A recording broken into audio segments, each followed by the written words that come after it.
Kia ora tātou, and thank you for the opportunity to join this workshop. Acknowledgements to Dean and the crew from the Ngāi Tahu perspective, and I've really enjoyed listening to all of the previous speakers so far. I think each of you in your own way has actually touched on the sort of public health approach to doing things, and there's lots that we can build on, so that's wonderful. My role in Public Health South, Southern District Health Board, is as both a public health physician and a medical officer of health, and so my role is very much about what can we do to keep people healthy, not so much about managing people who are sick. And absolutely crucial to that is the role that the environment has to play in keeping people well. Healthy environments mean that we've got a better chance of having a healthy population.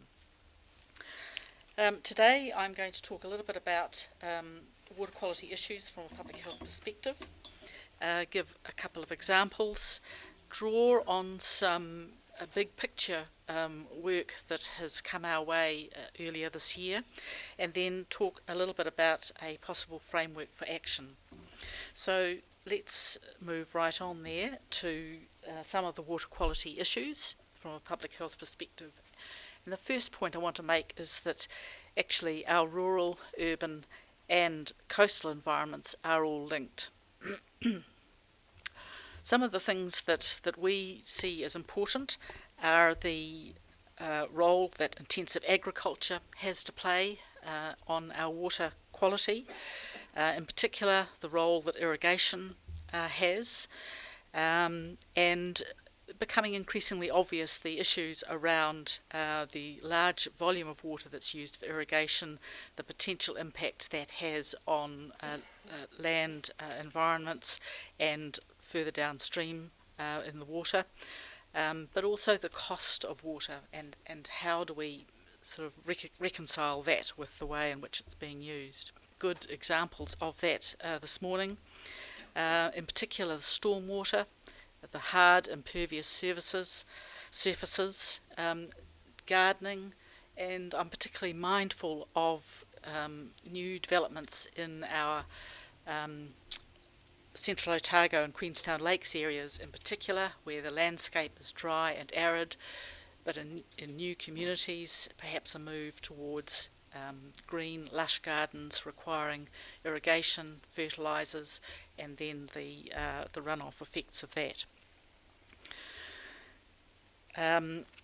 So in terms of impacts on public health, the things that we see are algal blooms occurring in particularly our recreation areas, the risk of waterborne outbreaks, and contamination at some of our recreational sites.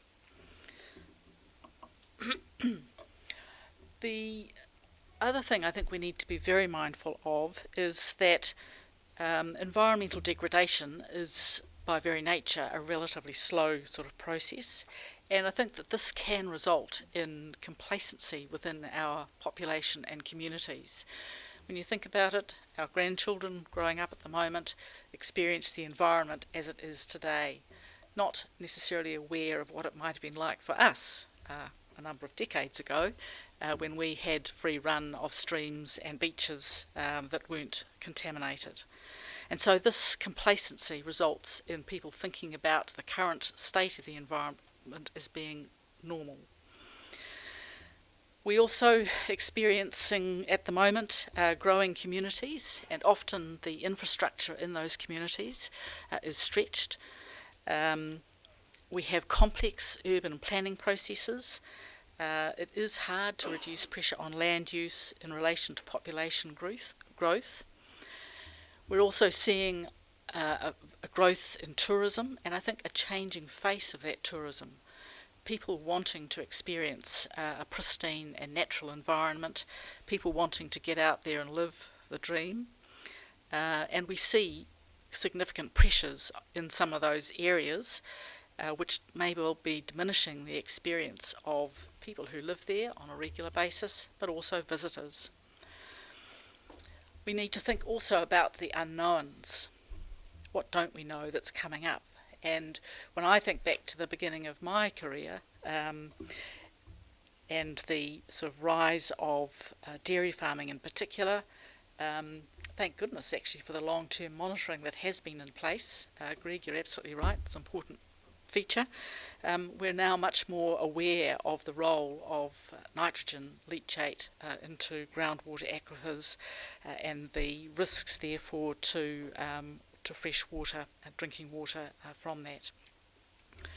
We're becoming increasingly aware of the role, for example, of plastics in our environment and this new phenomenon of microplastics and what that might be doing. So we do need to be mindful that we don't know what we don't know, and that there are things coming ahead that we need to plan for.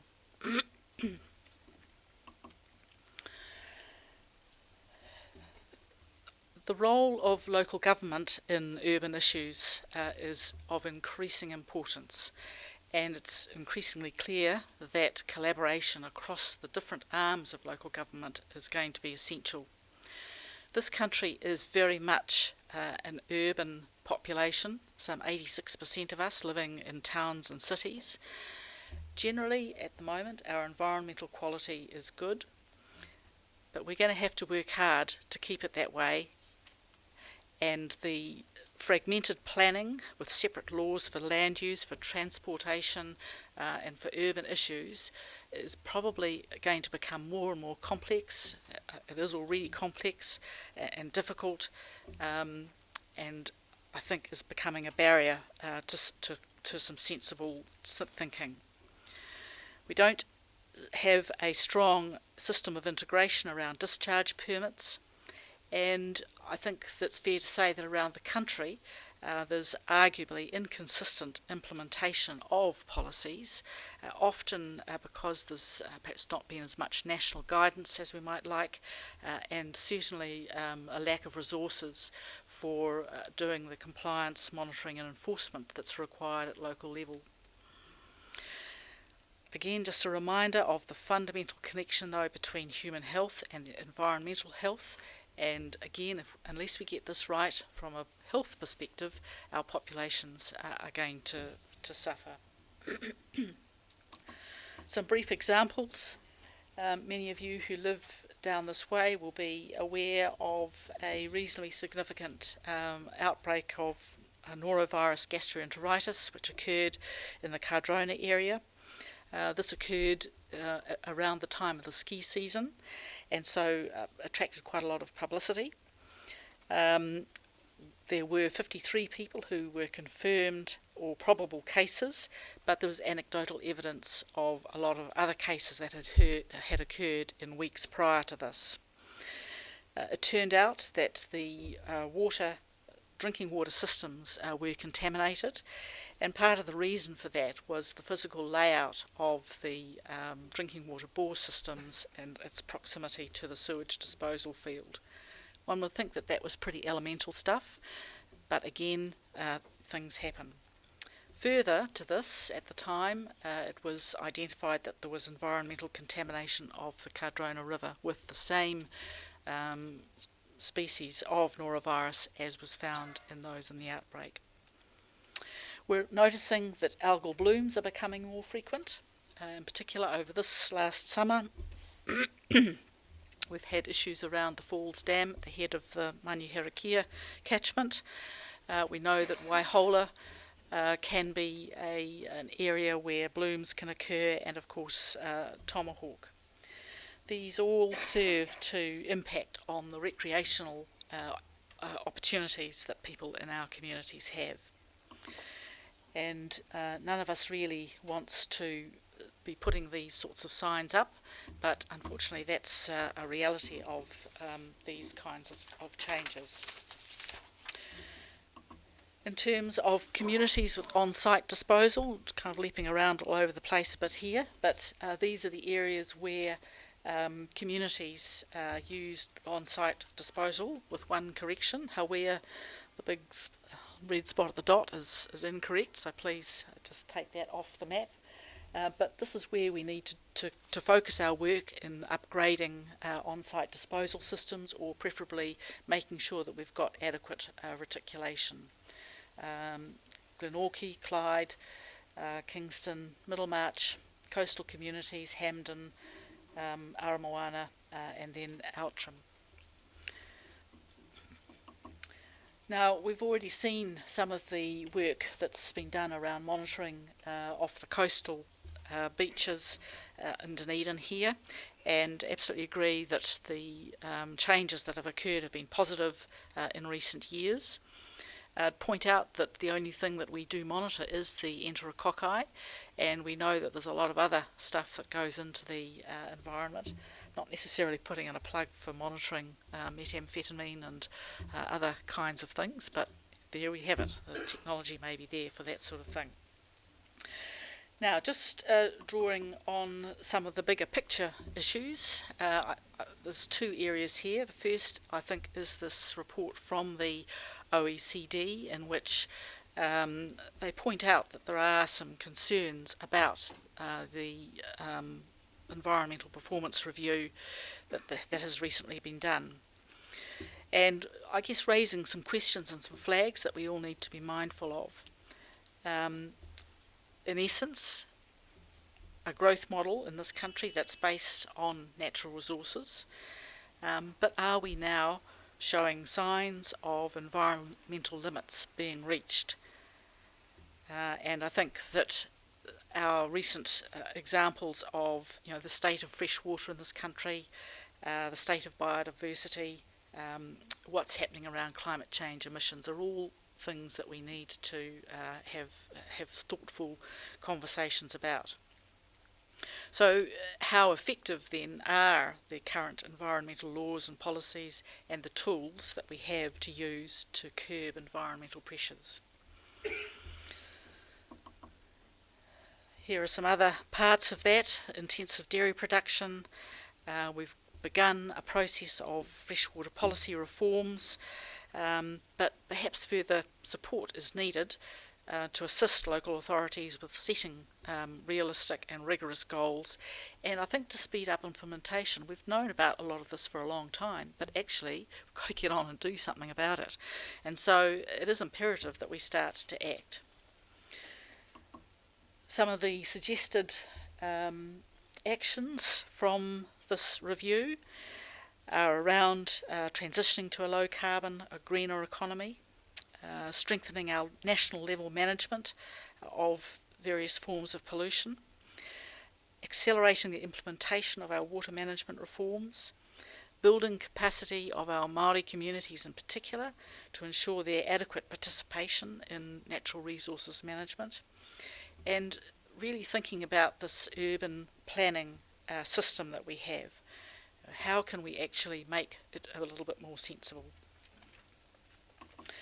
The second area that I want to draw on is the work of the Chief Science Advisor, Peter Gluckman, and thanks to you, Dale, for drawing on that.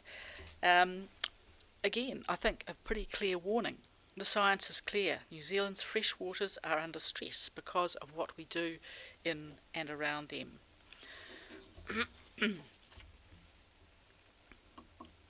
And that there's no silver bullet in water restoration.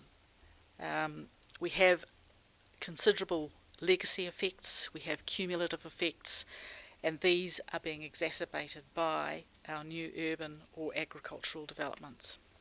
Often restoration is very costly, it is always very costly, and it's not always effective. And we probably never ever get back to the original state.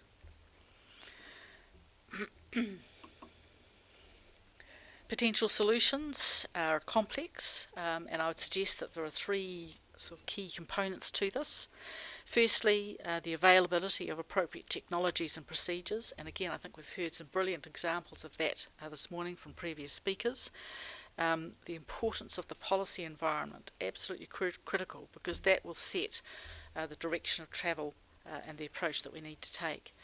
But also, making sure that our societies, our communities come along with this and are part of the changes that are needed. We need multiple actions in order for this to work. We need effective partnerships across a whole lot of different sectors. As New Zealanders, we all share, I think, a common goal of wanting both a vibrant economy but also a quality environment. And how do we balance out those different expectations? Some of the solutions that have been suggested for reducing stresses on fresh waters are listed here. I'm not going to go through those in great detail, but again, I think a lot of those have been covered again this morning. So I'm going to put forward now a possible framework for action, and these 5 things are not in any particular order, and I think they're often interlinked. So we'll just move forward with those. But good governance and leadership, absolutely crucial.